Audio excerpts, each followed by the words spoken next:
We stay in your wonderful, wonderful province of Alberta, but we switch from blue to red. There it is. We go from Edmonton to Calgary and Cavalry FC. And I don't want to start with anything else. Nothing from me, nothing from Charlie. We're going to start with Tommy Wheeldon Jr. So, Tommy, one thing you learned from last year, what was it?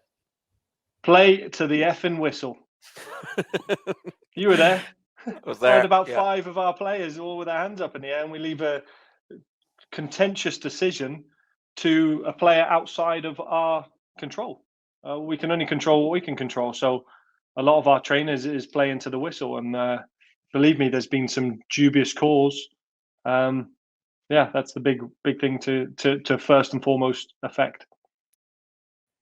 That's how close it can be, folks, in sports. You can get close to winning it, and you can get close to losing it, and it's literally inches why Pacific ended up beating Cavalry and going on to win it. And Cavalry thought they had the team to win it. They had home field advantage, and the ball did not go out. Kunle Dadaluk hit it off Marco Corducci, and the rest is history. And there's a long time, Charlie, to be thinking about the last moment they were on a professional football pitch in the Canadian Premier League. So that is a sour taste to leave in Cavalry's mouth.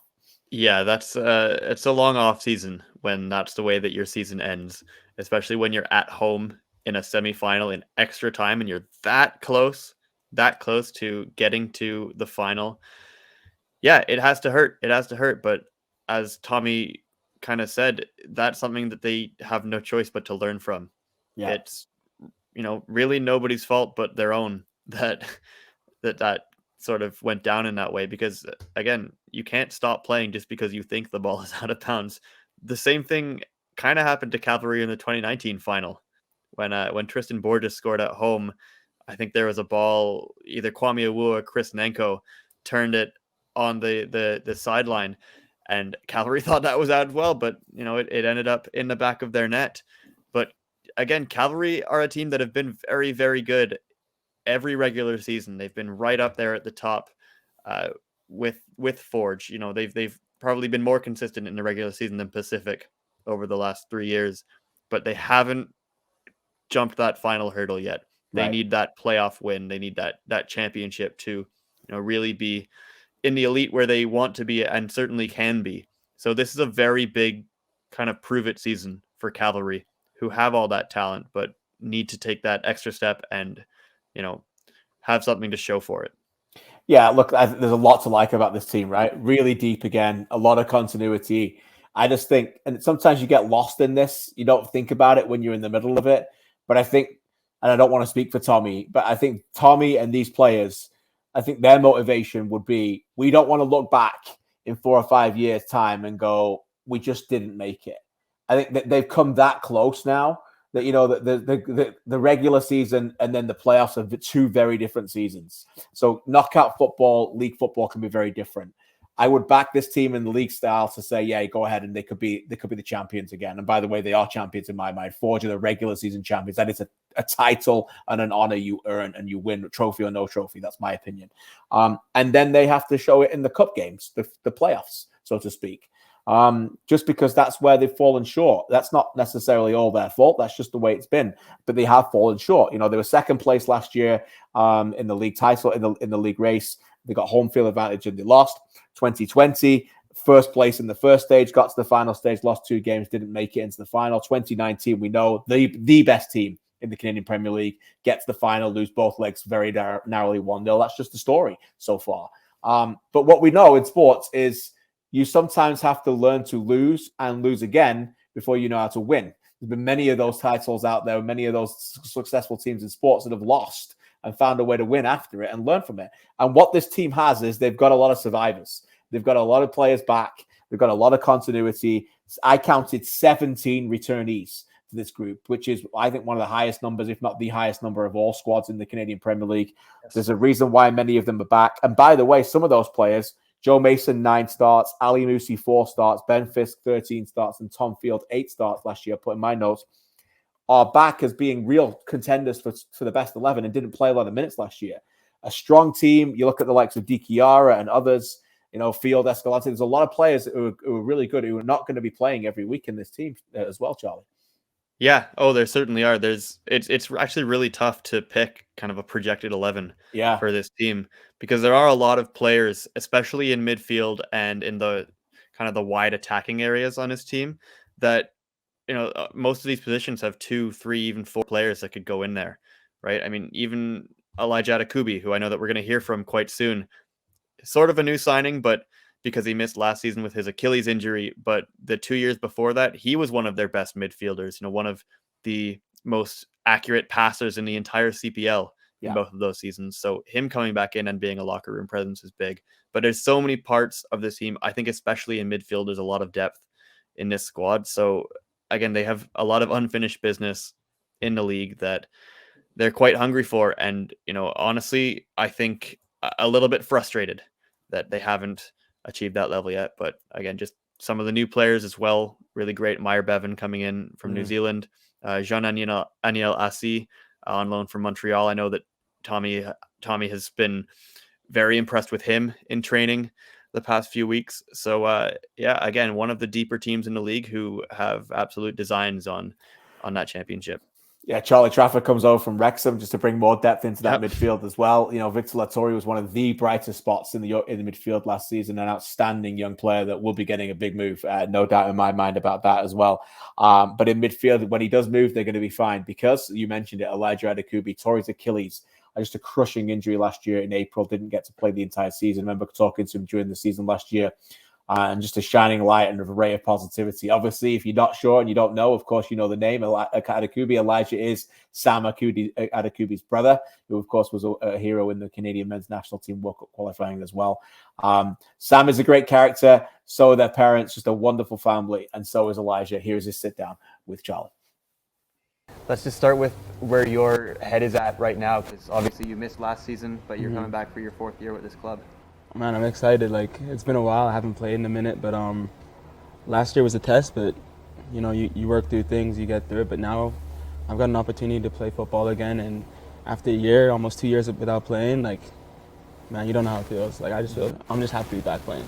I think a lot of soccer players missed it during the pandemic. Yeah, right? And then obviously for you, immediately. Life tests you sometimes. What can you do? Yeah, but 4th year at Cavalry. Just tell me a bit about how you've kind of found your home here and you're really settled into this club. I mean, yeah, I think from day one I felt comfortable. Tommy, Leon, we have right now, Nashi at the time. I work with them with the PDL. They also coached me during my youth. So from early days, I was comfortable within the club. And I think the good thing is, we've always chased success here. So we're a team that wants to keep winning, keep growing. And I'm ambitious, I'm driven, and I want to keep growing and getting better. So that's kind of been a match. And now, going into year 4, I think this is one of our best teams. The guys are good. We got a good energy around the group. So, man, I'm telling you, I'm excited. Plus, I'm back. It's the energy is different when you're back playing. Yeah. Last year, you're more of a spectator, but when you're with the group, when you're working with them, you're going to war with them, man, it's different. Yeah. What was it like, kind of being on the sidelines that year? I know that obviously you're an important guy in this club. You're a big locker room guy as well. Man, that was one of the biggest struggles I went through because ultimately, I love what I do. I love being around the team. I love being around the guys. I love working, going to war, training, playing every day with them. And to have to sit out that whole season, especially knowing, I tore my Achilles March 30th, so knowing that, it was going to be a stretch for me to even come back at all. Mentally, that was one of the hardest things that I've been through. You just find different ways to deal with it, you know what I mean? I poured myself into my rehab. I kept grinding.